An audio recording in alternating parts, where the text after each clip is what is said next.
வணக்கம்.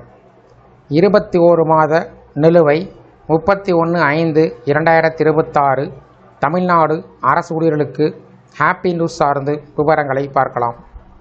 தமிழக அரசு ஊழியர்கள் ஆசிரியர்களின் நீண்டகால கோரிக்கைகள் அரசியல் நிர்வாக வட்டத்தில் கவனத்தை ஈர்த்துள்ளது. குறிப்பாக பழைய ஓய்வூதிய திட்டம் OPS-ஐ அமல்படுத்த வேண்டும் என்ற கோரிக்கை அரசு ஊழியர்களுடைய முக்கிய போராட்டமாக மாறியுள்ளது.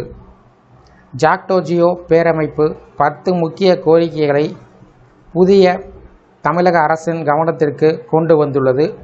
அந்த கோரிக்கைகளை உடனடியாக நிறைவேற்ற வேண்டும் என்றும் வலியுறுத்தப்பட்டுள்ளது.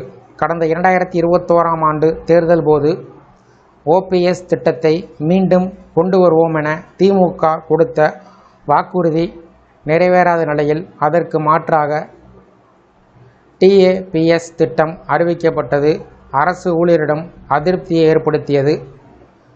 அதே நேரத்தில் தவேக தனது தேர்தல் அறிக்கையில் பழைய ஓய்வூதிய திட்டம் குறித்து பரிசீலிப்பதாக தெரிவித்திருந்தது ஊழியர்களிடம் புதிய எதிர்பார்ப்பை உருவாக்கியது. மேலும் உங்களுடன் ஸ்டாலின் முகாம்கள் மூலம் ஏற்பட்ட பணிச்சுமை, இடைநிலை ஆசிரியர்களுக்கு சம வேலைக்கு சம ஊதியம் கோரிக்கை, அங்கன்வாடி ரேஷன் கடை ஊழியர்களின் தீராத பிரச்சனைகள் போன்றவை அரசு பணியாளர்கள் மனநிலையை பாதித்திருக்கிறது. இந்த நிலையில் அரசு ஊழியர்கள் மற்றும் ஓய்வூதியர்களின் தபால் வாக்குகள் 3 முக்கிய அரசியல் அணிகளுக்கு பிரியும் நிலை உருவாகியிருப்பதாக அரசியல் பார்வையாளர்கள் கருதுகிறார்கள். புதிய முதலமைச்சராக பொறுப்பேற்றுள்ள தமிழக வெற்றிக் கழக தலைவர் ஜோசப் விஜய் அவர்களுக்கு வாழ்த்து தெரிவித்துள்ள ஜாக்டோ பேரமைப்பு தங்களது கோரிக்கைகளை விரைவில் நிறைவேற்ற வேண்டும் என்று கேட்டுக்கொண்டுள்ளது. குறிப்பாக 1/4/2003க்கு பின்பு பணியில் சேர்ந்தோருக்கு பழைய ஓய்வூதிய திட்டத்தை மீண்டும் அமல்படுத்த வேண்டும் என்பது முக்கிய கோரிக்கை. அதேபோல டெட் தேர்வு தொடர்பாக 2010க்கு முன்பு நியமனம் செய்யப்பட்ட ஆசிரியர்களுக்கு பாதுகாப்பு வழங்க வேண்டும் என்று வலியுறுத்தியிருக்கிறார்கள்.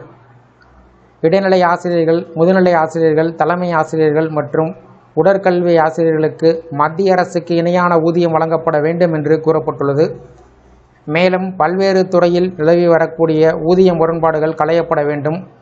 கல்லூரி பேராசிரியர்களுக்கான CAS ஊக்க ஊதிய உயர்வு வழங்கப்பட வேண்டும்.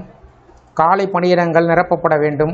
தொகுப்பூதியத்தில் பணிபுரிவோருக்கு நிரந்தர பணி வழங்கப்பட வேண்டும் என்ற கோரிக்கைகள் இடம்பெற்றிருக்கிறது.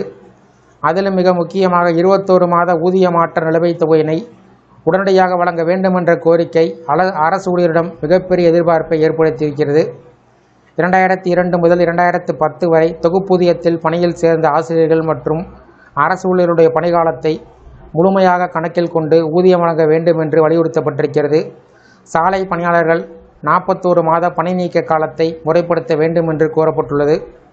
இந்த அனைத்து கோரிக்கைகளும் அரசு ஊழியர்கள், ஆசிரியர்கள், அங்கன்வாடி ஊழியர்கள், செவிலியர்கள், பல்வேறு துறையில் பணிபுரியும் பணியாளர்கள் வாழ்வாதாரத்துடன் நேரடியாக தொடர்புடையவை என்பதால் புதிய அரசு எடுக்கக்கூடிய முடிவுகள் மிகுந்த முக்கியத்துவம் பெற்றிருக்கிறது. குறிப்பாக பழைய ஓய்வூதிய திட்டம் மற்றும் 21 மாத நிலுவைத் தொகை குறித்த முடிவுகள் லட்சக்கணக்கான அரசு ஊழியர்கள் எதிர்காலத்தையும் அரசியல் சூழலையும் தீர்மானிக்கும் முக்கிய அம்சமாக பார்க்கப்படுகிறது. இந்த வீடியோ குறித்த உங்களுடைய கருத்துக்களை கமெண்ட் செக்ஷனில் பதிவிடுங்க. இந்த வீடியோவை அனைவருக்கும் ஷேர் பண்ணுங்கள். நன்றி.